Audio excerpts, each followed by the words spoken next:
Buenos días. El tema que vamos a tratar hoy es el tema de la epopeya de la defensa del Alcázar de Toledo.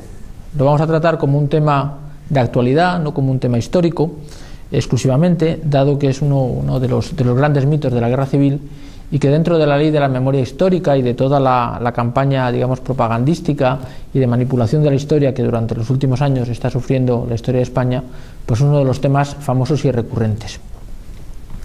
Es recurrente porque quizá de todas las gestas de la guerra civil, gestas que por cierto hay que señalar, como el otro día me decía un amigo, que solamente se produjeron en el bando nacional, defensas heroicas hasta llegar hasta la muerte, hasta la última defensa.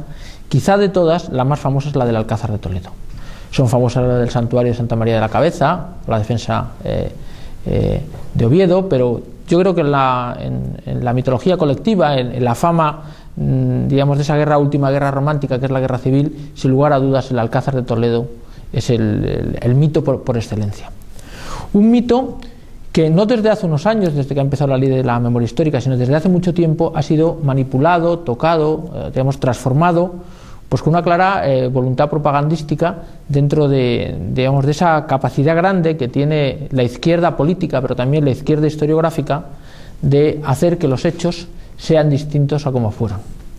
Me gustaría empezar leyendo un texto de un libro que leí hace tiempo, pero que he vuelto a releer hace poco porque lo ha republicado la editorial Altera, un libro por cierto que recomiendo, que se llama La última hora, guerra en España, de Edward Condell, en el cual se cuenta un poco, digamos, el inicio de esta lucha propagandística que hizo la izquierda para cambiar la imagen de la guerra civil. Y si ustedes me permiten, voy a ser muy breve, pero creo que es muy interesante. En su capítulo 13 dice: a medida que la censura de niño canijo y subdesarrollado pasó a ser un muchacho robusto, el gobierno se aventuró en el campo de la propaganda.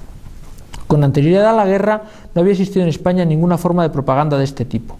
En la mayor parte de los países de Europa y particularmente en aquellos gobernados por dictaduras, hacía tiempo que contaban para tal fin con elaborados y eficaces sistemas propagandísticos, pero hasta el momento en España no existía ni siquiera un sistema eficaz para la promoción del turismo. Sin embargo, pocas semanas después de que empezase la guerra, España contaba ya con un mecanismo de propaganda igual o mejor que el que poseyera cualquier país europeo. El dinero no era obstáculo y el nuevo sistema español se incorporó a los métodos más avanzados. Se está refiriendo evidentemente al Frente Popular. Se contrataron equipos de expertos extranjeros y la máquina comenzó a funcionar, al principio lenta y cautelosamente, luego a toda velocidad. Máquinas de escribir, multicopistas y rotativos comenzaron la ingente tarea de moldear la opinión pública de dentro y fuera de España. En lo doméstico era sencilla, pues consistía principalmente en idear medios para levantar la moral, pero en el extranjero era más complicado, pues España republicana era juzgada desfavorablemente en muchos países debido a las interminables series de actos violentos, de violencia inhumana que precedieron a la guerra, y a la despiadada liquidación de los no combatientes que la siguieron. La labor de los propagandistas era conseguir modificar la opinión mundial y muy especialmente la de los países de los que España republicana deseaba obtener ayuda moral o material. Los Estados Unidos fueron su objetivo primordial y solo había que echar una ojeada a los periódicos norteamericanos para darse cuenta de lo eficaz de la campaña. Y sigue diciendo el autor unas páginas después. Sin embargo, el grueso de la propaganda se destinaba al consumo extranjero. Su eficacia era destacable. En muy poco tiempo la prensa mundial se olvidó de los excesos lealistas y lo que en principio fuera catalogado como gobierno rojo se convirtió, tras la influencia de la hábil propaganda, en gobierno democrático, que luchaba por mantener la democracia defendiéndola de las hordas invasoras. Bien, esto quizá parece que no viene al hilo de la defensa del Alcázar, pero sí es muy importante. Esta campaña propagandista que nos cuenta el autor del libro, Edward Cornwall, en este libro, que es escrito en el año 37 por este corresponsal de guerra norteamericano que le cogió la guerra civil en España y que prácticamente estuvo pues la primera parte de la guerra civil en territorio español, nos demuestra cómo la República rápidamente tuvo conciencia de la importancia propagandística que tenía, digamos, sus mensajes políticos y de cómo tenía que cambiar esa imagen de revolución proletaria, sangrienta y asesina a una revolución, por cierto, imagen que dura hasta la actualidad, democrática por las libertades frente a un gobierno dictatorial y fascista representado por el régimen de Franco.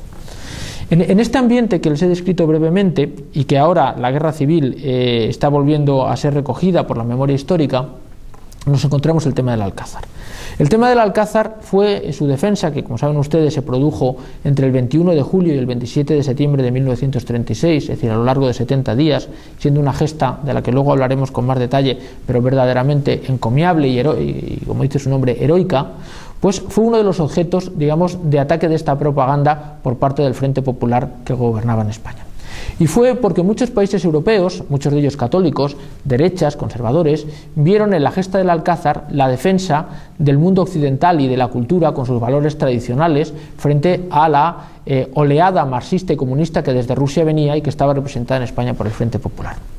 Esta importancia, que ya se vio durante la propia guerra, no desapareció con la victoria de Franco, sino que siguió continuando, digamos, a lo largo del tiempo. Y una serie de autores que llegan hasta la actualidad, como Rey Tapia, siguen intentando transformar los hechos del Alcázar de Toledo, de su defensa, y reescribir esa historia. Probablemente esto está dentro, digamos, de esa imagen de cambio, de intentar cambiar la historia y, como decía antes, de convertir una revolución comunista y sangrienta en una defensa por la democracia, y en el Alcázar es una representación clara. Bien, ¿cuál es el primer autor que empieza, digamos, a atacar el mito del Alcázar? El mito del Alcázar, el primero es en 1957 Herbert Matthew. Herbert Matthew es un norteamericano que hace una visita a España y rápidamente escribe un libro que se llama El yugo y las flechas, en el cual empieza a atacar, digamos, parte de los valores y de los ideales del 18 de julio y especialmente el mito del Alcázar. Él habla con algunos de los socialistas y comunistas que habían luchado en la República, que evidentemente le transmiten un mensaje muy concreto, muy politizado, y que el señor Matthew compra prácticamente sin cuestionarlo, lo cual dice poco de su labor como periodista o como historiador. Es decir, lo que le dice un bando, él, sin cuestionarlo de ningún tipo, digamos, lo emplea.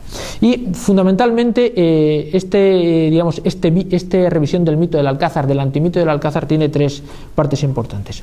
La primera, que es el hijo del general Moscardó, Luis Moscardó, no murió fusilado como consecuencia de la defensa de su padre del Alcázar, sino que murió con 19 años en el cuartel de la Montaña con uno de los falangistas que defendieron este cuartel sublevado en Madrid. Dos, que la conversación fue imposible por dos motivos. Uno, porque Luis no estaba en Toledo, sino que estaba en Madrid, y dos, porque además todos los cables telefónicos, la luz y el agua, habían sido cortados.